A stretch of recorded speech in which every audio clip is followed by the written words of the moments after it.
What's up, guys? Today we're going to be reacting to 3 true creepy horror stories animated by Wansee Entertainment. Shout out to Wansee Entertainment once again. Make amazing animations. They're crazy, insane. They blow my mind because of how freaking crazy they are and how creepy and scary they are is insane. It's insane what they're able to do. So yeah, let's just get right into it. Got the big boy headphones on. Let's freaking get it right now. Here we go. True security guard horror story.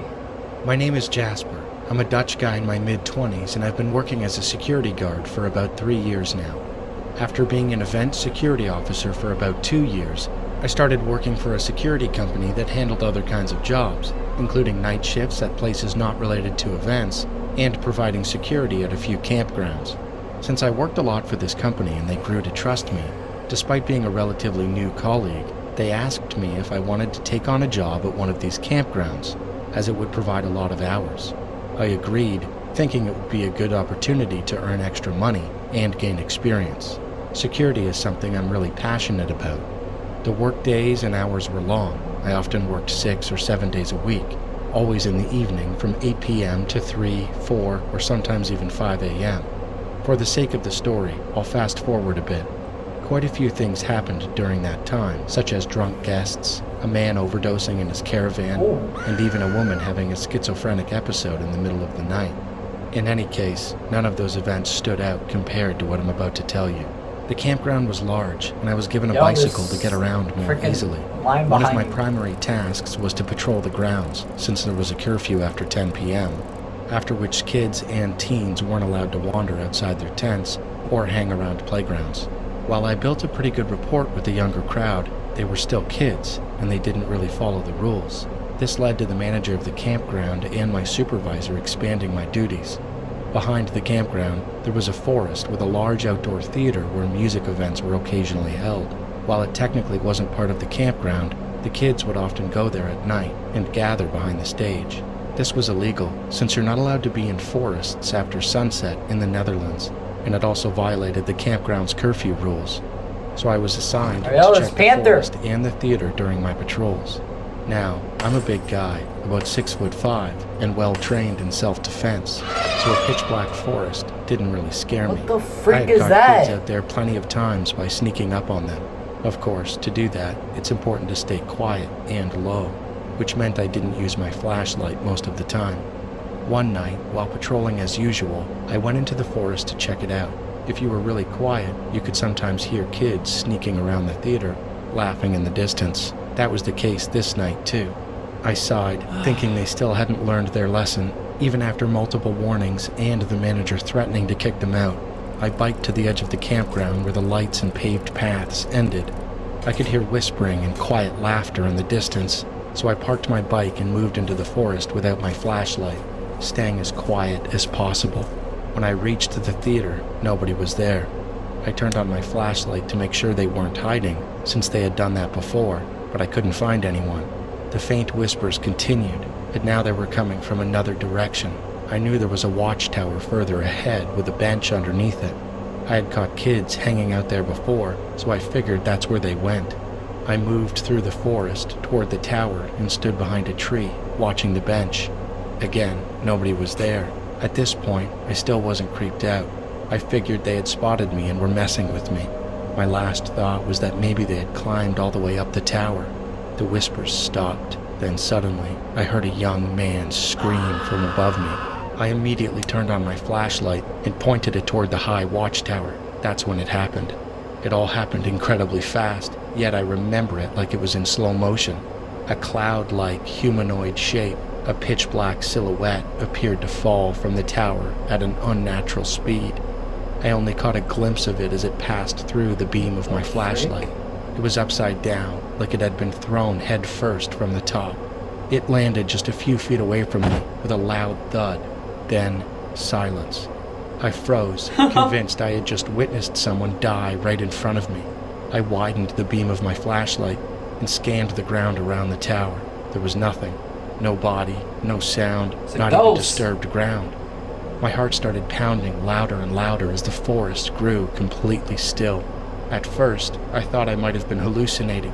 I was exhausted from the long hours, and maybe it was just a shadow crossing my flashlight beam, creating an illusion.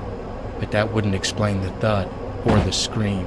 I ran back to my bike and rode straight to the bar, where the entertainment team usually stayed late. I told them what happened, and one of the women took me outside. She told me that the year before I started working there, a teenage boy had fallen from that tower and died on the spot. They never found out if it was an accident or if someone pushed him. After that, I refused to go back into that area. The fear was so strong that I ended up faking my reports, lying about me having been to the forest to check. I still don't know if I was just hallucinating and imagining things, but I am a spiritual person, and this could truly have been the echo or even spirit of the boy. What the frick was that, bro? It's like a zombie. Dude, that was crazy. The ghost, I mean, obviously, I don't know if ghosts exist. I honestly really don't know. I'm not really a spiritual guy when it comes to, like, dead things and, like, ghosts and stuff, but, excuse me, but it's definitely a freaky story. Pretty interesting. The next story is called The Thing I Saw Under the Door. I don't know what that means, but we're about to find out. So let's get on to it. In the mid-2020s, when the pandemic was in full swing, I had an experience that I will never forget. Honestly, it was a very brief moment, but that moment silenced all the doubts I had about ghosts. I was really taking a poop. Wow. Did they really have to add that in, bro? And taking a poop, bro? Ghosts and supernatural phenomena. I have loved horror content my whole life, from movies like Annabelle to creepy YouTube videos about supernatural rituals. I was fascinated and used to binge watch them. I even used to say that I wanted to see a ghost in real life, just once. But after that afternoon, I never had any of those thoughts again. It was around 3:30 p.m. that day, and it was raining. It was cloudy, dark, and quiet. My family had ordered groceries from a grocery chain called Big Basket. We had started using delivery since everyone had come to rely on online services due to COVID-19.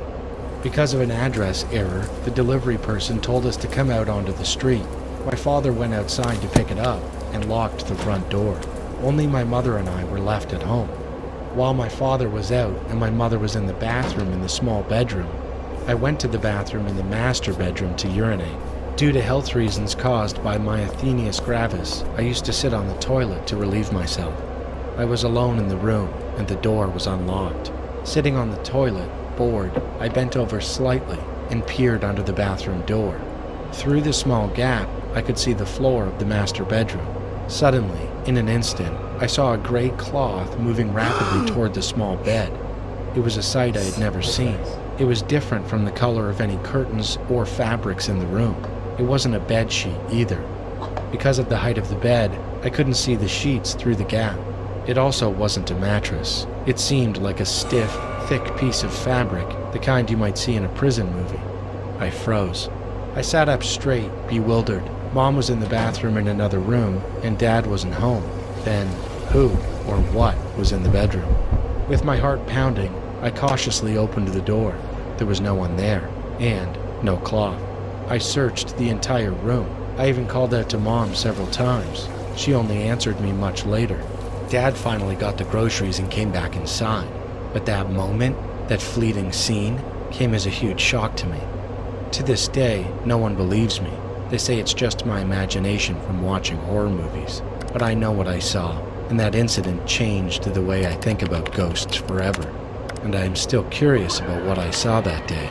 Was it an afterimage of a spirit, or was it something else? Whoa. I got bodied. I want to keep my name private. Okay, so apparently he wasn't actually pooping, he was urinating, but I guess that's why you don't judge a book by its cover, eh?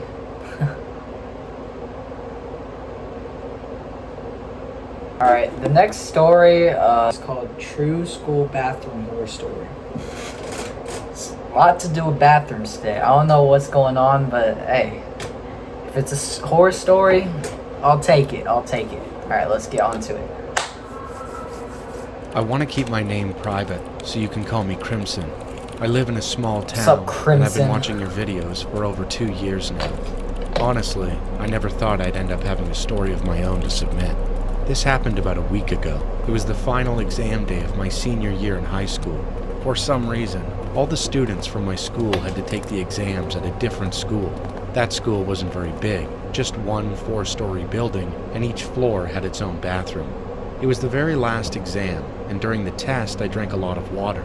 As soon as it ended, and I stepped out into the hallway, I suddenly really had to pee. I went to the girls' bathroom on my floor, but it was packed. I thought about going downstairs, but I figured it would probably be just as crowded. I was taking my exam on the 3rd floor, and I knew there weren't many students assigned to the 4th floor, so I decided to head up there instead. The 4th floor was completely dark, all the lights were off. Every classroom door was locked, and it was hard to see anything. At least it was daytime, so there was a little bit of light coming in through the windows. As I walked toward the bathroom, I thought I saw something out of the corner of my eye, but when I turned to look, there was nothing there. I wear glasses, and I sometimes misinterpret things, so I brushed it off and went inside. I opened one of the stalls, stepped in, locked the door, and started doing my business. That's when I heard footsteps, someone else entering the bathroom. I didn't think much of it. I assumed another student had the same idea I did, and came up to the quiet 4th floor. A little while later, I finished, stood up, fixed my clothes, and flushed the toilet. When I turned around to open the stall door, something caught my eye. I could see feet through the gap under the door. Ew. Someone was standing right outside my stall. I thought about opening the door, but something deep in my gut told me not to. Then I slowly lifted my gaze, and for a split second, it looked like someone's head was rising above the top of the stall door, like they were trying to... That is my worst fear, bro. Like, I legitimately have, like, something going on with me. Like, whenever I pee, I want no one in the restroom with me, bro. I always use the stall because I never want to use the urinal because someone could come, like, right next to you, and I just don't like that. And I don't like when people hear me use the bathroom. I know, I'm weird, but someone looking over your stall... No, we don't do that. No. That is probably my worst fear. That is literally why. That's literally why I hate going to the bathroom in public places, because literally someone could look over the stall and see you do your whatever. Be a weirdo. Being weirdos. It completely freaks me out, and that right there is something I would never want to happen to me. Okay, back to it. Let's go. Down at me. I remember thinking, there's no way someone that tall should exist. I wanted to tell them to leave. I wanted to say anything, but my throat locked up. All I could do was stare at the feet. They looked way too big to be normal, and whoever it was, they weren't wearing any shoes. The skin was extremely dark, almost black. I stood there for what felt like 5 minutes. Bro. They didn't move. It was like they were waiting for me to open the Squidward? door. That was Squidward, bro. That was generally Squidward, bro. Bro looked like the handsome Squidward. You know what I'm talking about? Like, bro, look at this guy, bro. He's got like the chin, the nose, the freaking head. Yeah, bro, that's Squidward in human form. Dead ass, bro. They were waiting for me to open the door. That's crazy. Then suddenly, I heard 2 female teachers talking outside the bathroom, and just like that, the feet were gone. I let out a shaky breath and waited another couple of minutes before finally stepping out of the stall. I washed my hands and left the bathroom. Before going back downstairs, I glanced down the hallway. One of the classroom doors was open. I'm certain it had been closed when I first came up.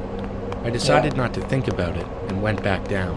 The exams were over, and I actually did pretty well. But ever since that day, I can't stop thinking about what or who was standing outside that stall. Squidward! And I keep wondering, if I had opened that door, I might have come face to face with it. Very interesting. That last one was the best out of all three of them, obviously. Or maybe the first story was pretty good because it went on for a pretty long time.